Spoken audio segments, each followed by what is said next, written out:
Good afternoon and welcome to the Full Scottish on Sunday the 5th of September. My name's Maggie Lennon and I'll start the programme as usual with the up-to-date coronavirus statistics for Scotland. As of 2 o'clock yesterday, 6,152 newly confirmed cases of COVID were registered. There were 11 new reported deaths of people who have tested positive. 4,117,147 people have received their first dose of the COVID-19 vaccination and 3,717,587 have received their second dose. 670 people were in hospital with recently confirmed COVID-19, 58 of whom were in intensive care. Since the start of the pandemic, a total of 455,926 people in Scotland have tested positive for COVID-19, and sadly, 8,165 patients who have tested positive have died. I'm joined today by two American guests, feminist, playwright, novelist, writer and broadcaster Bonnie Greer, and Broadcasting Scotland regular freelance journalist and political activist Kat Cary. Good morning to you both. Morning. We're going to start with a story that's just been breaking in the last few hours, that the UK is the only country, not just in Europe, but the only country with declining exports since the Brexit referendum. This compares to Ireland, which is obviously our nearest neighbour that is still in Europe, who have seen their exports increase by 50%. The UK has had a decline of 5.5%. So this kind of says officially, Kat, that economically we're in decline. We can talk about moral decline later, but we shouldn't be surprised, I guess, about this. But are you surprised at the size of the decline? Did you think it would be more or less?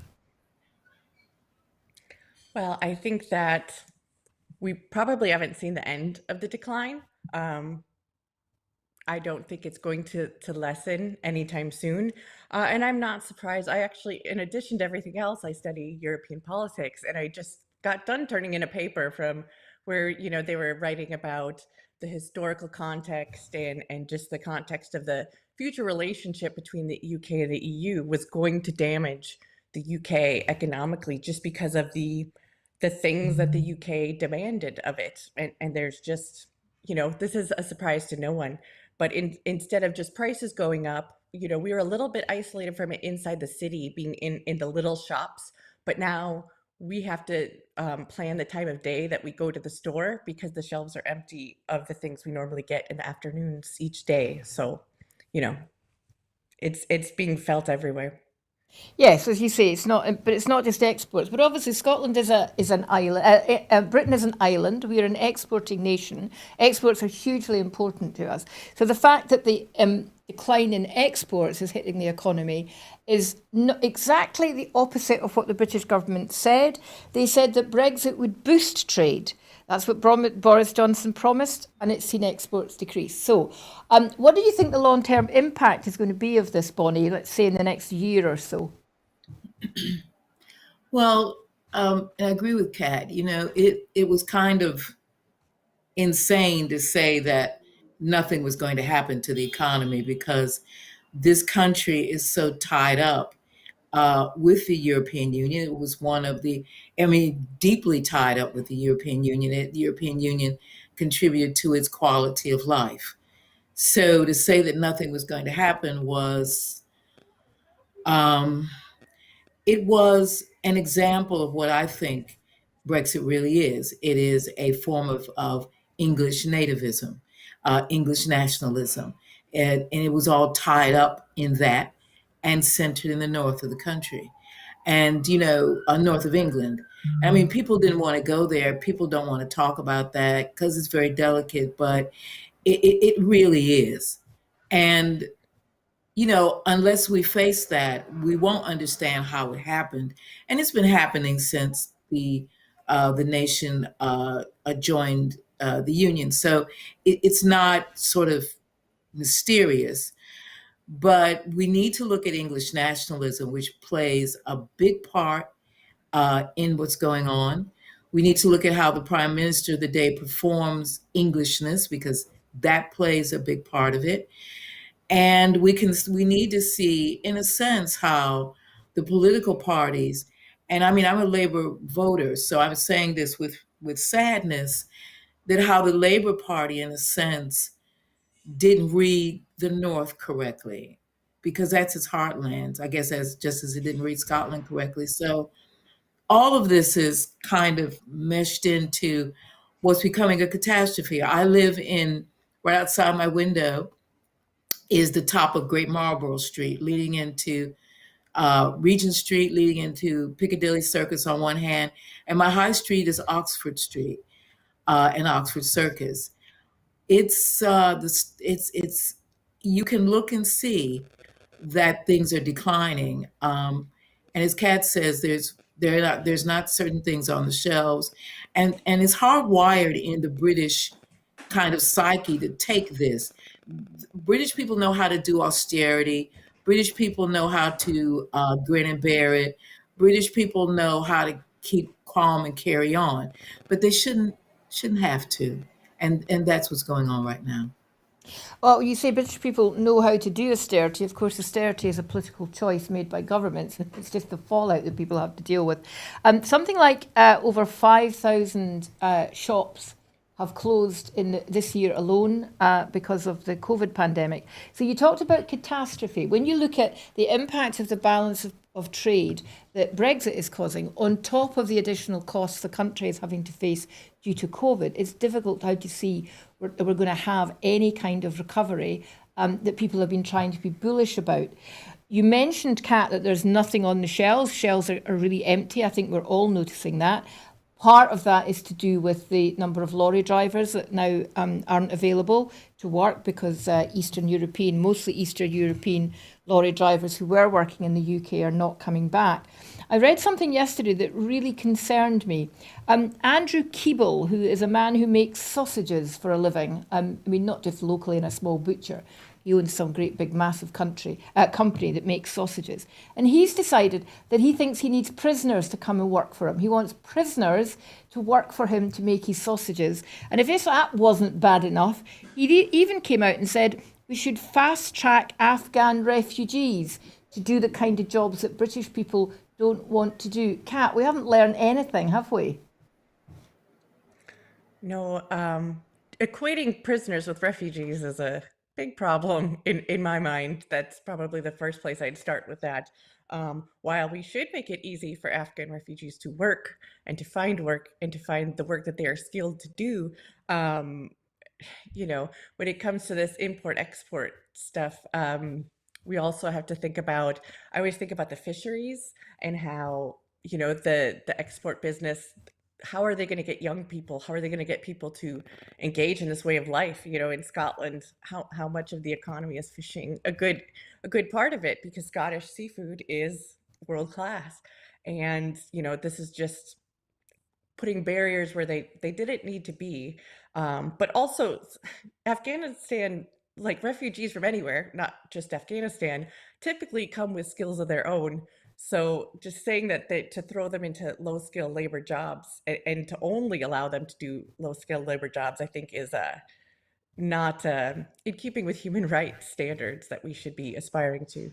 No, absolutely not. And I'm glad to say, obviously, that within Scotland we have the New Scots strategy, which is a national strategy for refugees, and there are huge amounts of resources going into the proper integration of all refugees who come to Scotland, including making sure that people who are highly skilled get into jobs that are highly skilled. But it's a symptom of what's going on, as you were saying down in England, Bonnie, this idea that somehow we don't want migrants, but hey, we can take refugees. We've got rid of all our migrants because we left Europe and they did all the jobs that British people didn't want to do. Now there's all these refugees coming in. Hey, that's the simple answer. That and prisoners. I mean, it's just an outstanding breach of people's civil and human rights, surely. But I want to go back and to add to that, to go back to what I said about austerity. I kind of know, I always say, I make a joke, I always can tell when I'm abroad, because when I turn on TV documentaries, it's usually not about World War II. There is always been built in to this country since the war the notion of austerity. Now, it's people have been affluent, they've been happy, but that's always at the bottom. So somebody who has gone through the rationing system, who has gone through a post-World War II austerity when the country was bankrupt. That's in the collective psyche of this nation, and it's right underneath. So if you add up the sort of constant World War II propaganda that's sort of bombarded as part of the culture, good and bad, and then you add that onto it, people recalibrate. And it's one reason why you're not seeing people in the streets about this. They recalibrate, and the Conservative Party is they know that that's what people do. Also, the idea of using prisoners and refugees, well, that's kind of in the DNA too, because that's what used to be done. So all of this is now being redialed back and reminding people. And the subtext is that's what makes Britain great. That's how we stood up to it. That's how we beat Hitler. That's how we beat Napoleon, blah, blah, blah. That's going to be more and more of that coming out. And it's deeply buried in the culture. And so we're going to see, I just feel, I'm saying this as a writer from a playwright's point of view, you can see this start to slowly bubble up and become part of the discourse. And we're going to see more of it. But don't you think that people are going to reject that increasingly? Don't you think the biggest lie being told to the British people is that's always been told to the British people, that we're all in this together? Yeah, people like you and me will, but most of the people, they're going to be, and they're being sold this idea of this is what made Britain great. And this, we all know this, the majority of people actually are watching things and seeing how things turn out. They're not going to be, out there screaming. And this is slowly being fed to them through Brexit people, through the Conservative Party. This is slowly being worked into the culture and reviving cultural memory. And that's part of the cultural memory of this country. And it never stopped being that. So that's partly why Brexit, frankly, won against common sense, actually, against literally common sense. That's how it won. Well, of course, it didn't win in Scotland, so maybe we are not No. quite as we don't succumb to that collective memory quite so much as people do in England. And perhaps it's those parts of the country that are now looking at constitutional change as a real possibility that are, if you like, the worms turning. But we'll see how that plays out in the coming months. We mentioned Afghanistan, and this week, or rather last week, Dominic Raab was questioned by the Foreign Affairs Select Committee about his role in the handling of the Afghanistan situation and the unfolding. And there is about to be a parliamentary committee full inquiry into Britain's handling of the Afghanistan situation. And the Prime Minister has been told to come before Parliament with a statement on Afghanistan. Kat, what do you think he'll say in that statement? I think they're going to highlight, let's see, I was looking at the differences of what I saw on maybe the statements that they'd made on Twitter. And they highlighted that they were getting British nationals out of Afghanistan. They've highlighted their, I don't think that the UK government has agreed to take enough refugees, but they're going to highlight the biggest number that they can pull out of their strategy, which is kind of overinflating the practical numbers of it. But kind of maybe going back to what Bonnie said is that what I've seen is saying we got our British nationals out. We left with pride. We left without these people chasing our airplanes. And I think that they're going to probably lean pretty hard into that and say it wasn't our war, for rightly or wrongly. And they're probably not going to mention all the aid cuts that happened right before this either. And the aid cuts, which are continuing, because charities have come out this week and said the money that Britain is talking about sending to help Afghanis and the surrounding countries is just nowhere near enough. Interesting you say that Britain are now kind of trying to say, well, it wasn't our war. Bonnie, surely the United States isn't going to let Britain away with that. We were standing shoulder to shoulder with your countrymen 20 years ago. How's the Afghan collapse been playing, as far as you're aware, at home in the States? Well, Kath knows this as well as I do. Most Americans have no idea what goes on over the Atlantic, the Pacific, or anywhere else. That's just the culture. If your family is involved, then you know something about it, but you generally don't. And right now, Biden is being visited by what I call the four horsemen of the apocalypse, and maybe even the five horsemen of the apocalypse: plague, famine, war. So he's got to figure out which way he's going to play this, and he's picking America first. And he would, coming from the part of the country that he did. Americans, this is already fading from the American consciousness. They're now dealing with internal stuff. They have to deal with not only the fact that the infrastructure is rubbish, that the climate change is destroying the fabric of the country. There's all kinds of social justice issues, and that now we will have to settle Afghan refugees who help the country in the United States, and the people are going to be pushing against that. Afghanistan is going to go off the map. And what's the horrible thing about it, besides the fact that this is another example of imperial overreach, another example of catastrophe, is that the British government hasn't yet got the message that they're not at this table.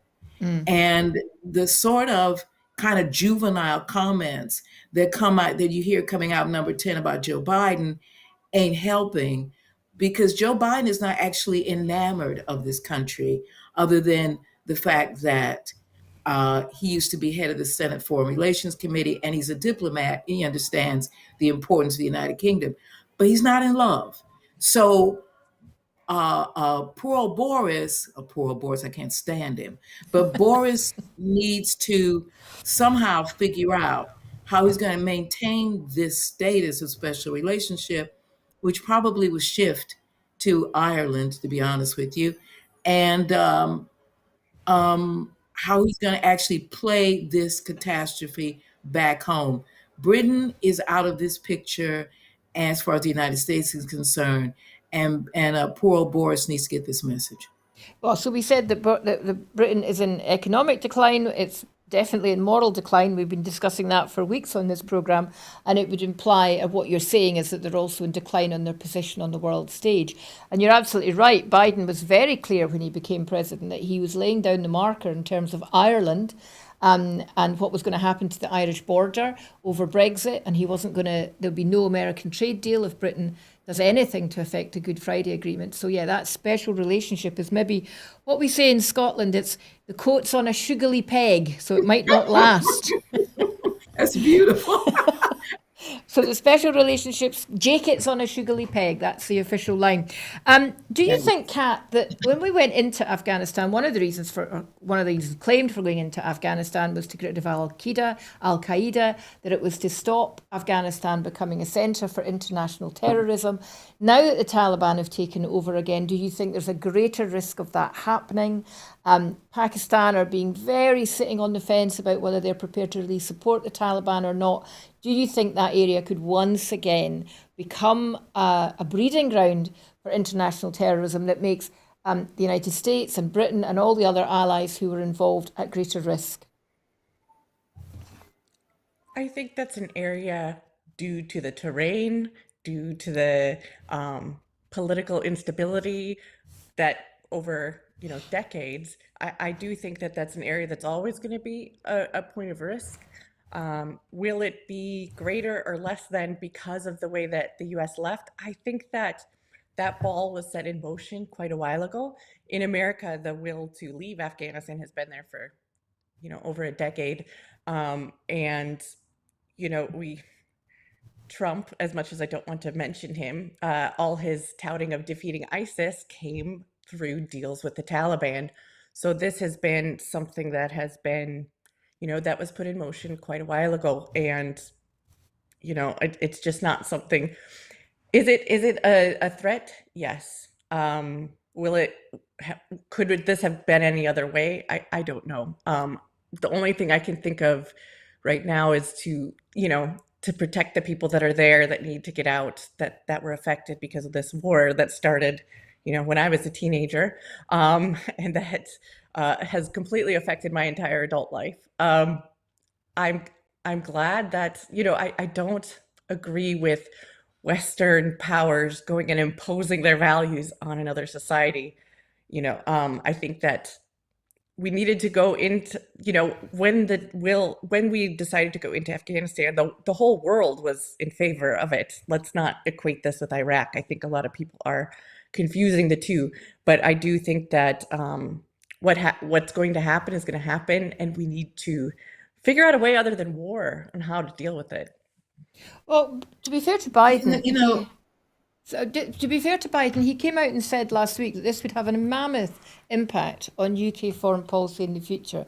That America's role is no longer to be seen not just as the policeman of the world, which is always the kind of jingoistic slogan that's been used, but it wasn't about regime change and it wasn't about propping up or changing government.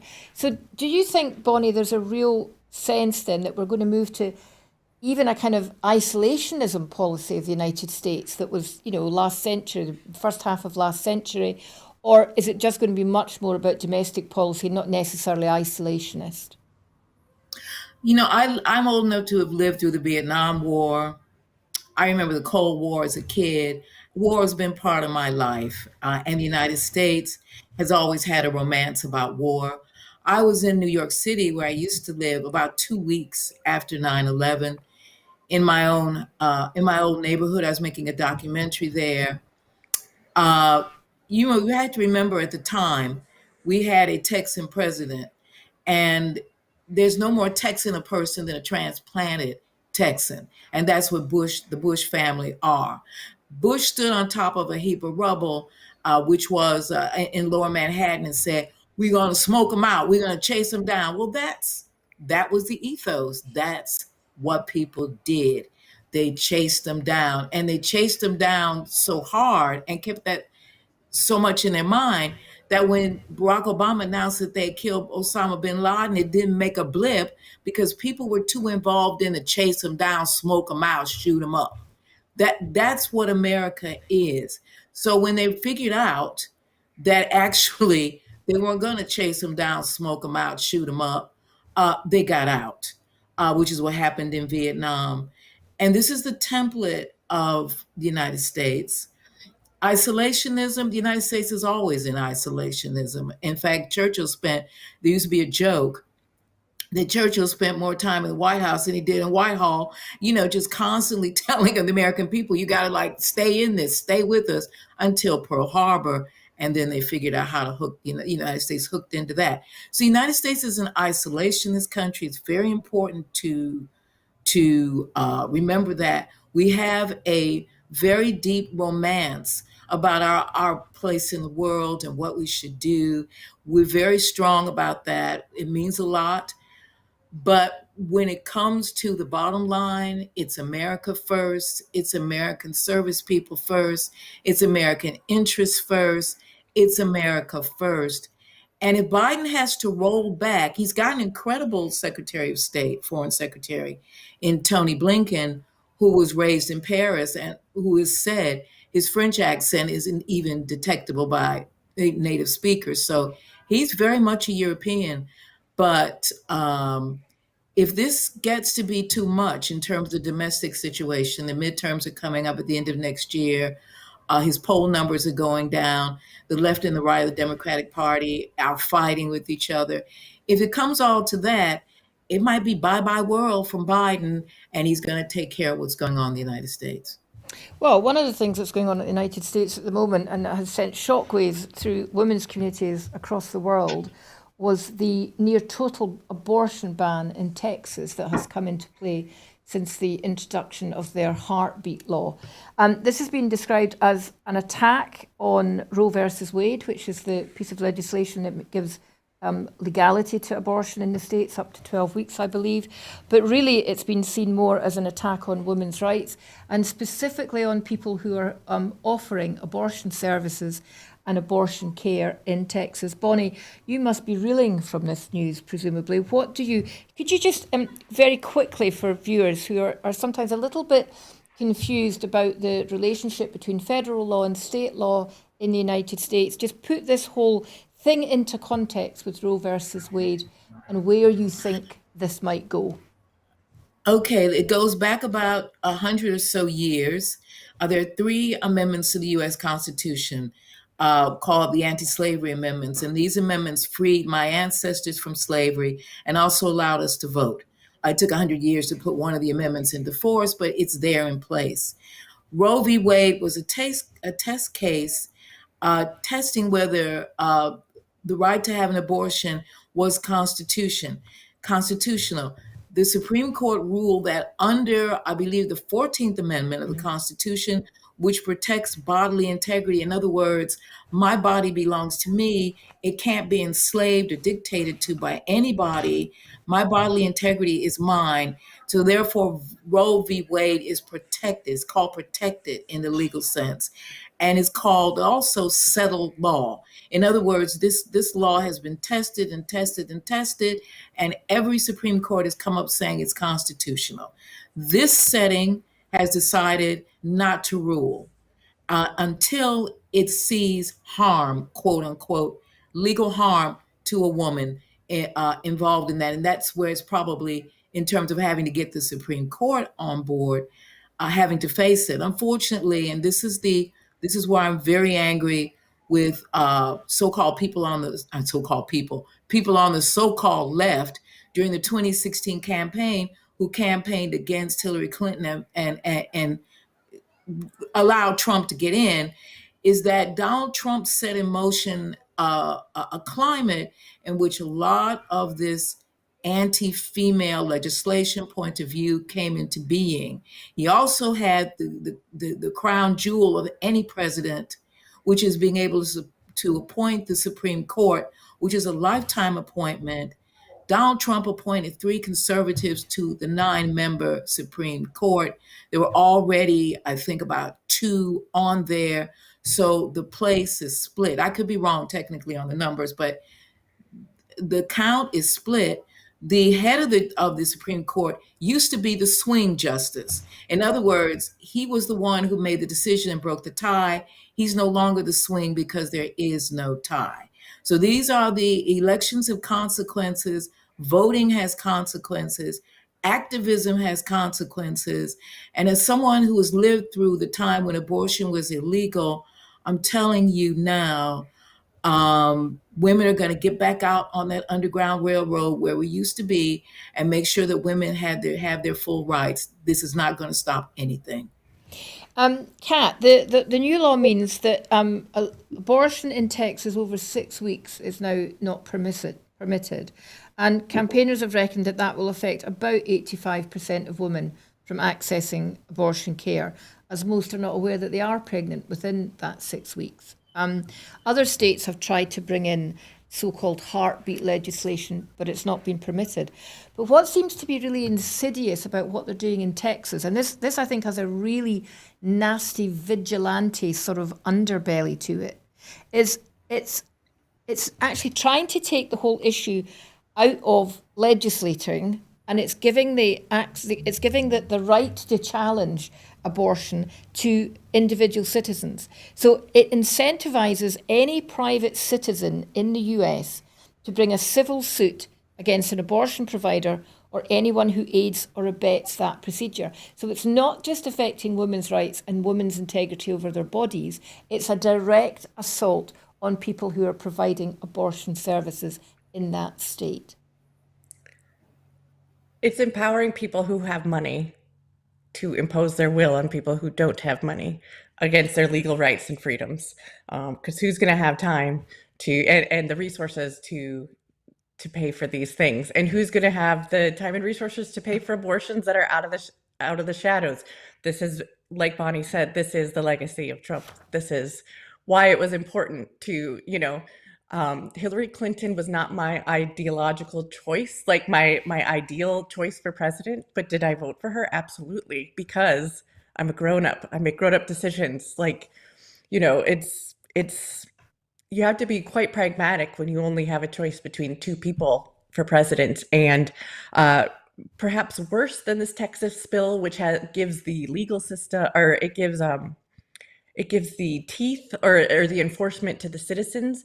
There's another bill coming up in Mississippi that actually is looking to provide it. So what needs to happen, and what I hope this does cause to happen, is that Congress, now it's time for Congress to legislate and to put their foot down and say abortions are legal. Women have a right to an abortion. And that is where I hope the pendulum swings in this. And that's where I'm hoping to see it go. Bonnie, am I right in See, saying that there's the Women's Health Protection Act is hoping to be introduced soon? Is that correct? well, to just reinforce what Kat said, I mean, the evil part of this, I mean, the real bad part of this is that they've turned ordinary people into bounty hunters. I mean, you can live in Brooklyn and look on a abortion provider and think, I'm going to get my 10,000 clear by turning these people in. So I'm going to hunt them down and see if they're doing abortion. So it takes, as the head of the Supreme Court said, it takes the burden out of the judicial system of proving that a law is being broken and puts it into the hands of an individual. This is like Wild West stuff. And the victim is the body of women. Congress of the United States, the lower house has a 3-person majority, and that's nothing. If they lose the House next year, which is usually what happens in the president's party, whoever's in the White House, his or her party loses the House in midterms, we're going to be in very, very deep trouble. And women, again, are going to have to resort to the way they did it for my generation, which is what they call backstreet. And that sounds as bad as the word is, and can be as bad as the word is. But you can't stop a woman from getting an abortion. It has never happened. Women do it, even if they have to do it themselves, and some women will. And that's the ultimate tragedy of this. Yes, because women will die as a result of those actions. Absolutely. Infected, everything horrible. And I think, younger women, because, and it's part of nature. I mean, younger women who are pro-life don't know that there was a time when it was illegal, and all of the stuff you had to do to get an abortion, because it was illegal, you were breaking the law. And if you got infected or hurt, you couldn't go to the hospital, you couldn't call the police, you couldn't do anything. So it's important to fight this, because of the fact that if we talk about colonialization, the first site of colonialization is the body of women. Women are the first colonial site in history. It's happening in Afghanistan, where they're all, wrapped up in cloth. And it's happening in the United States, where women are being told they can't do what they want to or need to do with their own bodies. I think we should get to that point and understand it's colonialization. Well, the patriarchy isn't going to be smashed in the next week. So, what are women in America and elsewhere who are concerned about this issue in particular? What do they need to do? Because then clearly, until women, who are 52% of the world's population, or have 52% of the positions in government and the legislators, there is always going to be this attack on women. So what would either or both of your clarion call be to women who are watching this programme and women activists around the world who are appalled at this and the potential impact of the Texas decision? Can I just say, don't be assured if a majority of women run anything. I'm telling you, I can tell you stories about that all day. It's your mind, not your gender. And, we have to make sure that we have people in place, and hopefully majority women in place, who understand what's at stake and understand about freedom. And that is something that I'm not really confident about. And I hope so. I don't want to be a pessimist, but I really, really hope so. But I'm not super confident about it, because I think we are polarizing so quickly. We're so polarized that we can't see the other person's point of view and therefore see a solution. So I hope so, but I'm also trying to be a realist as well. I don't Okay. know what women can do other than break the law, which is what we had to always do at the end of the day. Yeah, well, it's been successful in the past. Women have broken the law. Not that we're advocating you should break the law, obviously, but it's what happens. What is the solution, Kat? Well, I mean, I don't think there's a complete solution, but I would say I always think of the words of Killer Mike, who says we need to plot, we need to plan, we need to strategize, and we need to organize. So I think of all the women who the Supreme Court is waiting to say, I've been harmed, who will be harmed by this. If they find themselves in abortion and they find themselves having an infection, where can they go? Can they go get treated? As far as I can understand, they can still get treated. I would be looking to find the different centers and organizations. I know right now Planned Parenthood cannot be sued right now. There's like an injunction right now. So I would be looking, if it's not affecting you, right? If you're not, or if you're living in Texas, I would look and see what your options are, what your neighbor's options are, what your daughter's options are. And I would look and I would see how you can help within the bounds of the law or sideways of the law or whatever you can do. And I've seen, I would make a lot of noise. So the Supreme Court refused to get involved in this particular instance, and they've said that they won't unless they can prove that women have been harmed. Have I understood A that woman. correctly? It has to be a woman. Yeah. A woman. Somebody has to But go all the way through the system. okay, but there is a pending And case against the Mississippi change to the rules that is coming that the Supreme Court have said they'll rule on. Is that correct? they could. They could. It's up to them. The Justice Department has tools as well. Um, and might be able to find within their set of laws, um, what needs to be done. But the Supreme Court, and I think this is probably, I don't like what they did, but from a legal point of view, I think they probably did the right thing for now, because there's going to be a lot of stuff coming up to them, and they need to find the absolute creme de la creme case that they can then make the ruling. It can't just be all of us going there. It has to be the perfect case, like, for instance, with Brown versus Board of Education in the 1950s, which declared that segregation is illegal, it's against the Constitution. They had to find the perfect case. And I think that that's going to happen. And Kat, as for Killer Mike was one of the people who organized vehemently against in the 2016 campaign against Hillary Clinton. So I don't know, he needs to sit down. Okay, I just want to just say that.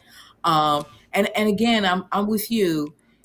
Hillary Clinton lost Hillary Clinton's campaign, and I'm even her husband was screaming at her about how badly she did this campaign, and I don't hold any water for Hillary Clinton, but there was a choice, and as you say, I live in the real world, and people need to grow up. They need to grow up fast, because this is the consequences of that choice and what happened there. And this law in Texas attacks women of color in particular, because most of us don't have the means to travel to the place where we can get this done. And that's on purpose too. So we need to sort of look at all of this as a big picture. It's worthwhile remembering that people often say what happens in the United States happens in Britain 20 years later. And while our abortion laws are fairly liberal compared to lots of Europe, abortion is legal up to 24 weeks. It was reduced from 26 weeks in 1990. There have been attempts to reduce it to as low as 20 weeks. It's a devolved matter now for the Scottish Government, and any attempts to change it have been resisted. But that's not to say that those attempts won't continue into the future. And certainly the statistics in the UK prove that it's people who are in areas of deprivation, people who are suffering from poverty, who are more likely to seek abortions than not. And in a similar way, as you've just said, Bonnie, are the very people who are not in a position to necessarily get the help that they deserve. So we need to keep an eye on this. This is not just something that will affect the United States. It is an attack on the rights of women. It is an attack on the integrity of women's person, and it's a frightening development. And it really does feel that Gilead is just around the corner. The other major story that has been keeping us glued to our TV in a rather horrific sense has been the extreme weather that we've been seeing recently, and most recently in the northeast of the United States. The scenes from New Jersey and New York were really quite alarming. A new report, yet another new report, has just come out that has said that there's a direct link between Arctic change and extreme weather chaos to come. Now, I don't know if you're both familiar with the film Day After Tomorrow, but I was reading the report and it sounded like it was a scene from that film. It doesn't seem to matter how many reports are coming out about the state of climate change and what needs to happen. We just don't seem to see people taking it seriously. The New York governor has come out and all he's talking about is making New York more resilient against further extreme weather. Nobody's saying, what do we do to stop the extreme weather? It does kind of feel a bit like the days of us taking individual responsibility for recycling our cardboard and our plastic bottles is kind of past. And there needs to be what Greta Thunberg keeps talking about, systemic change. How hopeful are you, Bonnie, that we will see systemic change by governments to make a difference to climate change in the future? Can I say that, one of the reasons that folks don't take climate change seriously, partly is because some of the folks who protest climate change.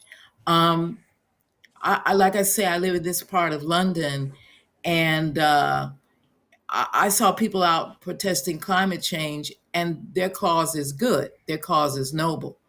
But they were stopping working people from working. And this was on a work day. So partly, and I come from a working class family, so I'm always thinking about the work day. And I'm thinking, like, who are these people out here at 3 o'clock in the afternoon on a work day? And, people were asking that question of me as I'm walking down the street. And that's one of the problems. They haven't got the people with them.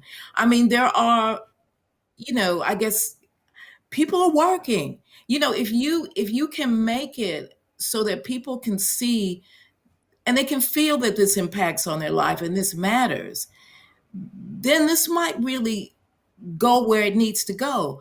But not with folks walking around with signs that look like it costs a lot of money to make, not with folks walking around with cell phones, which are conflict minerals in many places make these cell phones, not with people who are out in the afternoon on a work day. It's important. It's important that we understand that if we want to bring climate change to people, they have to see themselves there, and they don't yet. And we need to make that happen. It's very, very important. Is it too much to suggest, however, though, that if people can't see it for themselves, then it's government's job? No, I didn't say that. Not it for themselves. They can't see themselves. They Okay. can't see themselves in these marches. They don't see themselves.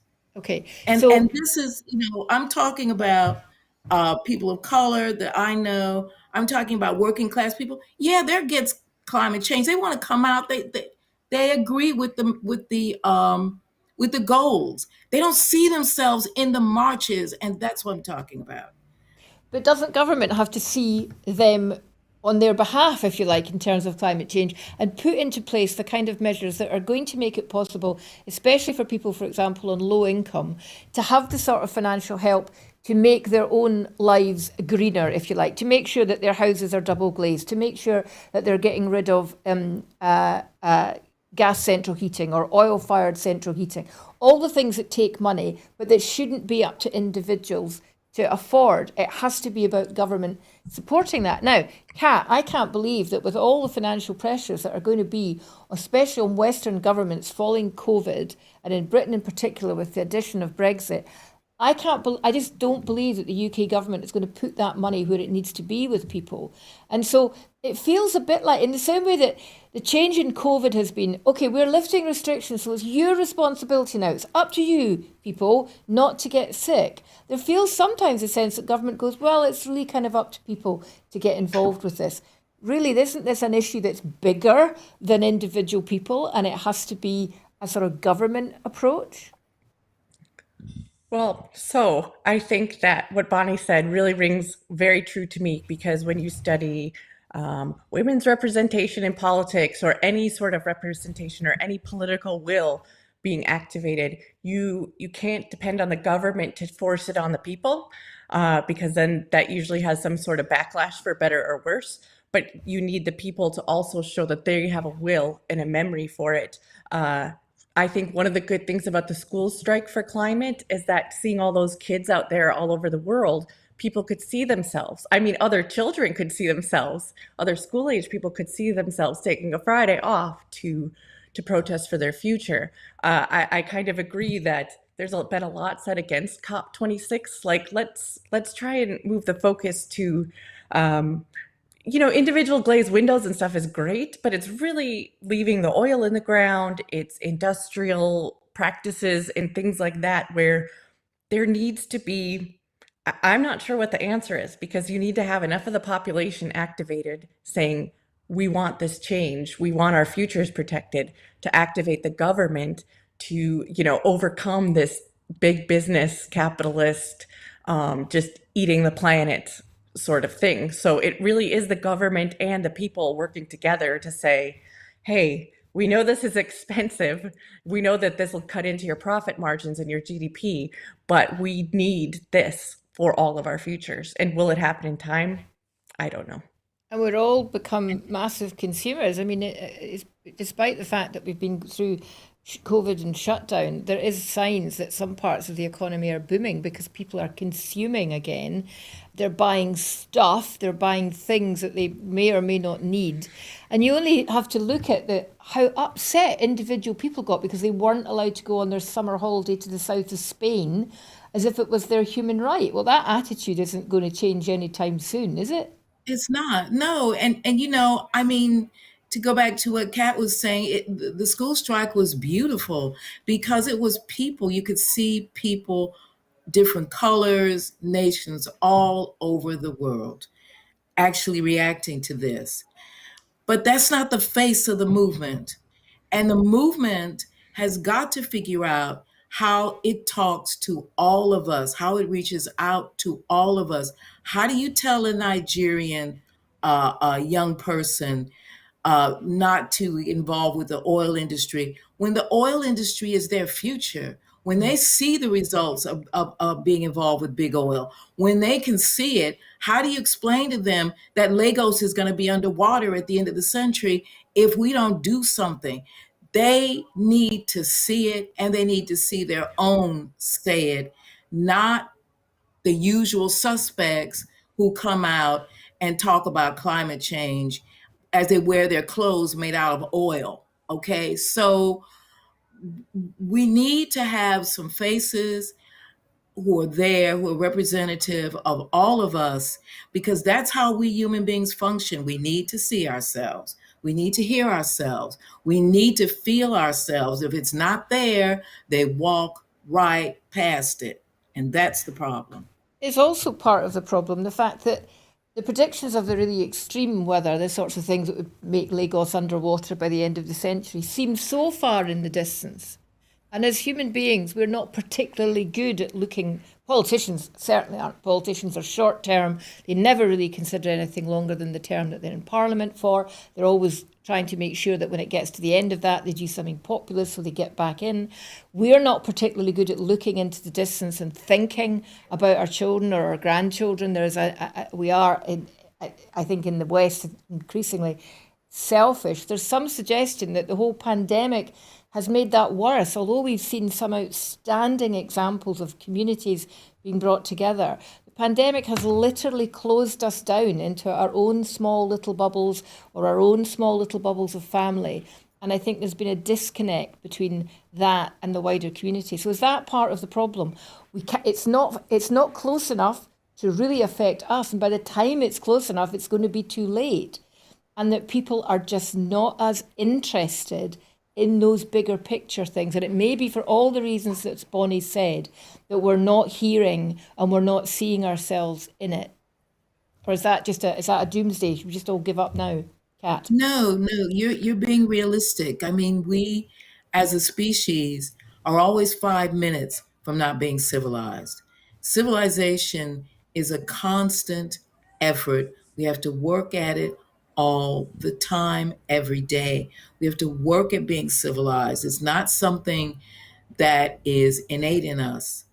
And the minute that something happens, the veneer slips. Um, and it's always happened through history, and it probably always will until I think we accept the fact that we have to, the civilization is a construct, and we have to work at it all the time. Every second, we have to work at it. Is there such a thing as world leadership that can make a difference in this, do you think, Kat? And is COP26 the thing that's going to change it? Is COP26 going to save the world from climate change? I think that I'm not even that naive. I don't. I think that they have a chance to make the next step. I think that there's not enough social organization that is accessible to the everyday person. When or if that education would be available to people to make it accessible, whether or not that happens before it's too late, I don't know. But I do not think that politics as it is right now is designed to do anything but serve its own interests. So until we stop putting the get your double glazed windows and eat vegan and make sure you recycle. We need to put at least that much onus on companies and institutions. And until we do that, I don't have a whole lot of hope for, what these kind of things will do going forward. Well, we don't hear the words climate justice enough in the debate, and that's really at its heart what it is. But just a final comment on COP26. Interesting that despite the issues that are facing the world with climate change and Britain and the fact that Britain's hosting it, and you'd think that Boris Johnson might have an agenda on that to really make a mark. We've just been saying we've kind of lost our place in terms of world leadership. No, what's Boris Johnson concerned about with COP26? Apparently he's terrified that Nicola Sturgeon is going to use it as an advert for independence, and they're trying to find ways to not make that happen. So always good to know that the Prime Minister's got his finger on the really important buttons. Talking about important buttons, perhaps the most important button that any world leader has their finger on is that of nuclear weapons. And obviously Scotland is where Trident is kept, only 20 odd miles from Glasgow. We had someone on the programme on Thursday telling us why Faslane was chosen, deep water port, and apparently not near any massive urban conurbations. We'll just ignore that Glasgow is such a big city. There was an interesting report came out this week. We covered it a bit on Thursday night's programme. Was that this British government are now thinking what they might do with Trident if Scotland becomes independent. Now, Kat, I would argue that this is a sign that this is Westminster beginning to accept the inevitable, but that may be just being a bit hopeful. They've suggested three things. They've suggested that we could send them to France. They've suggested we could send them to the United States, to a base in Georgia, I believe, and they've suggested that they could create a British overseas territory around Faslane, and that little bit of Scotland would still belong to Britain, a bit like a sort of nuclear Gibraltar, or someone said a nuclear Guantanamo Bay, reflecting the relationship between the United States and that part of Cuba. What did you make of this story at all, Kat, in terms of what it's actually saying about Westminster's future planning? Well, I was a little bit relieved to see that they are still planning things because, the politicians will say, absolutely not any, politicians are considered with the next step. So I'm at least a little bit relieved to hear that there's some sort of contingency planning for whatever happens in the future. When I saw that, I thought in my head, as somebody who was, in the military myself, is, well, Kings Bay, Georgia, they have nuclear submarines. There are U.S. people that are stationed in Helensburgh already to for whatever. So that seemed like a normal thing. I was like, yep, move them to Georgia. Move them there. That they wouldn't be adding nuclear weapons there, or they wouldn't be adding a nuclear element that wasn't already there. And if Georgia wants it to boost their economy, then so be it. That seemed like the most sensible thing in my mind. But that might be my own bias of that area of the US where I used to live myself. One of the things about Brexit and one of the things about English nationalism that Bonnie started the programme with is this whole issue of sovereignty. Sovereignty is important, sovereignty about absolutely everything. You send your nuclear weapons to a foreign country, what happens to your defence sovereignty? And Bonnie, do you seriously think the United States would welcome some more nuclear subs from us? Well, just first of all, what Kat talked about gave a perfect summation. What Eisenhower said in his farewell address was the military industrial complex. Kat said at the end, moving to Georgia or whatever, the whatever is the money part.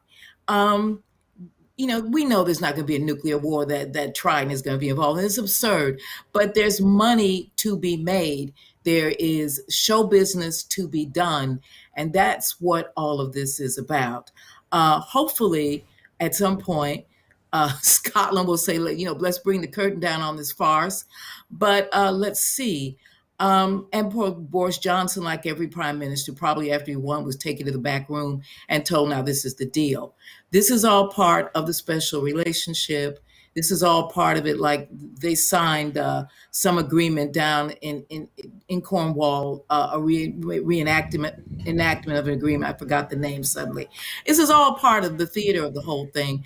And we all know that if there is going to be World War III, Trident ain't going to be part of it. So I hope that whatever happens in Scotland, that they move this piece of dynamite away from your country, so that we can move away from this, because the nuclear dragon has flown over all of our heads, all of our lives, and enough.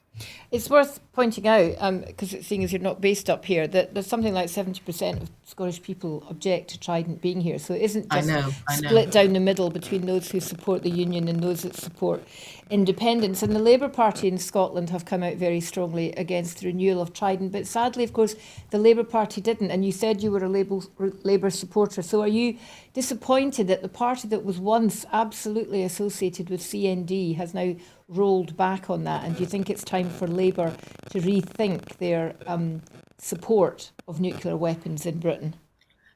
I am a Labour voter, and I'm disappointed in a lot of stuff about Labour. Okay, that's just one of them. And so, that there it is. Well, we'll maybe get you back on the programme, Bonnie, to tell us about some of the other things that you're disappointed about with Labour.